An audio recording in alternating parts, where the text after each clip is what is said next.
Assalamualaikum warahmatullahi wabarakatuh.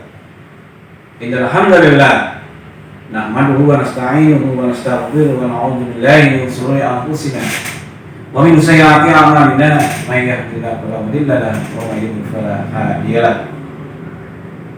Anak-anakku sekalian yang dimuliakan Allah Subhanahu wa taala, bersyukur kita kepada Allah Subhanahu wa taala bahwa pada kesempatan yang kedua ini kita bisa melanjutkan pelajaran kita yang telah kita pelajari minggu kemarin dengan judul adalah pengertian ketaatan. Nah, kali ini Bapak akan menyampaikan sebuah hadis dari kita Muhammad SAW yang diriwayatkan oleh Imam Muslim. Tolong diperhatikan dan dengarkan dan simak baik-baik apa yang saya bacakan. An Abi Hurairah radhiyallahu anhu Anin Nabi sallallahu alaihi wasallam qala man ata'ani faqad ata'a Allah wa man ya'sini faqad asani wa man yuti'il amira faqad ata'ani wa man ya'sil amira faqad asani. Rawahu Muslim. Yang artinya dari Abu Hurairah radhiyallahu anhu berkata Nabi Muhammad SAW,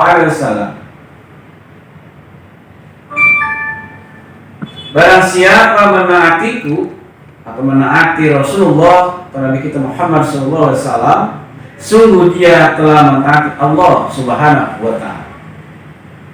Dan barang siapa yang durhaka kepadaku, artinya kepada Nabi kita Muhammad SAW atau kepada Rasulullah SAW, maka dia telah durhaka kepada Allah Subhanahu wa taala.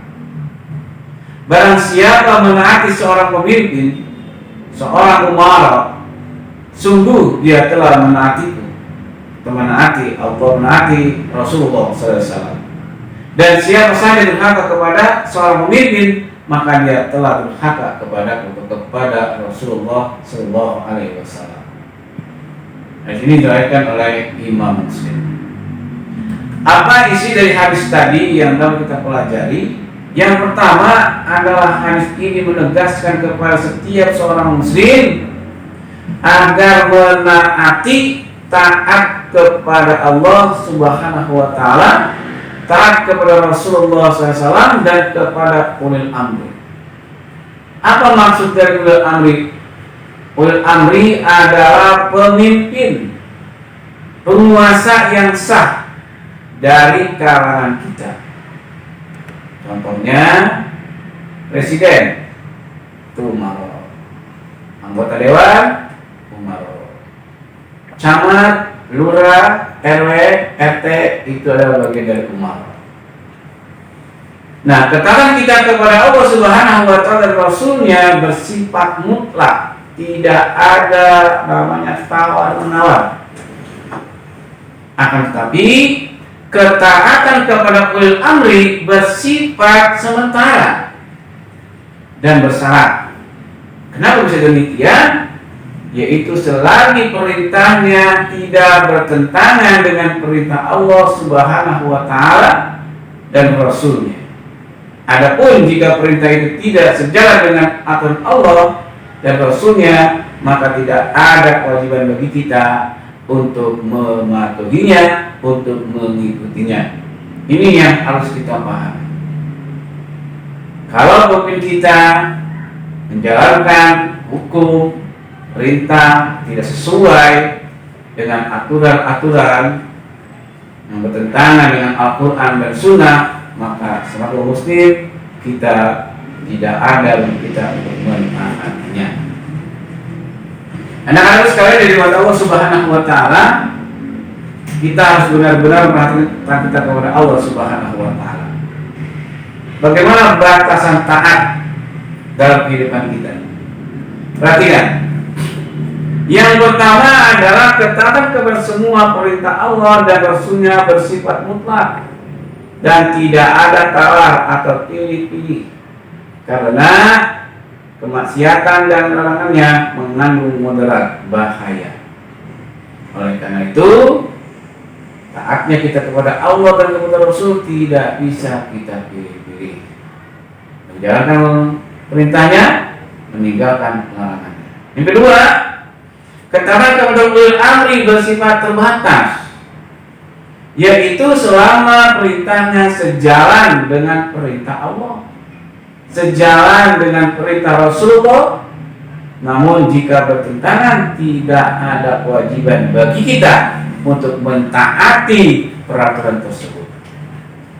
Dan yang ketiga, ketaatan kepada Allah, Rasul dan ulil amri saling terkait. Jika seorang memakai tidak menaati perintah ulil amri, berarti dia juga telah mendurhakai Allah Subhanahu wa taala dan Rasulnya. Kemudian kita harus tetap menaati perintah ulil amri yang tidak bertentangan dengan perintah Allah Subhanahu wa taala, walaupun akhlaknya tidak terpuji karena ia telah dipilih secara sah dan masing-masing akan bertanggungjawabkan perbuatannya di hadapan Allah Subhanahu wa taala. Yang terakhir, jika tidak ditemukan titik temu, perlu mengembalikan semua persoalan dengan tetap tunduk kepada Allah Subhanahu wa taala dan Rasul, itu hadis serta ijtihad para ulama. Pada intinya bahwa tidak ada ketaatan kepada makhluk di mana dalam kemaksiatan kepada Allah Subhanahu wa taala. Jadi kita selaku muslim harus benar-benar paham terhadap perintah atau larangan dari ulil amri. Dan perlu kita pahami bahwa taat kepada Allah dan Rasulnya adalah mutlak, tidak ada pilih-pilih, tidak ada tawar-menawar. Adapun taat kita kepada ulil amri tergantung bagaimana pemimpin kita sesuai atau tidak dengan ajaran Islam, sesuai dengan kitab-kitab kita, yaitu Al-Quran dan Sunnah Rasulullah Sallallahu Alaihi Wasallam. Mudah-mudahan di pertemuan kedua ini semua bisa memahami, semua bisa mencerna bagaimana kita mentaati Allah, mentaati Rasul, dan mentaati ulil amri. Bapak kira cukup sekian. Mudah-mudahan ilmu yang saya sampaikan dari pertemuan pertama dan kedua ini membawa hikmah untuk kita semuanya. Selamat dunia dan akhirat. Cukup sekian. Hidayah. Assalamualaikum warahmatullahi wabarakatuh. Amin.